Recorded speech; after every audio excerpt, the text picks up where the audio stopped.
اور آپ سے بہت ہی صفائی سے ہم یہ بھی عرض کریں گے کہ آج سے تقریباً 70 سال پہلے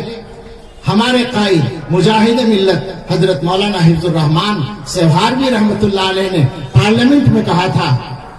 کہ آج اگر ہندوستان کی سرزمین پر گاندھی جی، جواہر لال نہرو اور سردار پٹیل کو کوئی حق حاصل ہے تو وہی حق حسین احمد، کفایت اللہ اور حفظ الرحمان کو بھی حاصل ہے، اور اس حق کو کوئی چھین نہیں سکتا۔ آج یہ عاجز بندہ، کمزور بندہ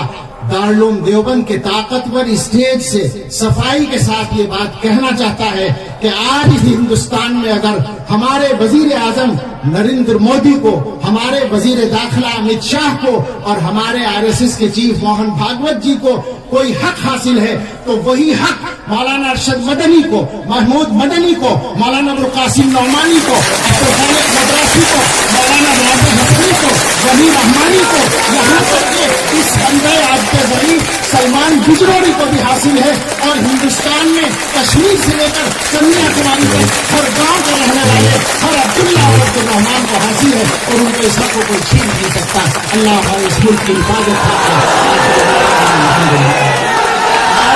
تکبیر!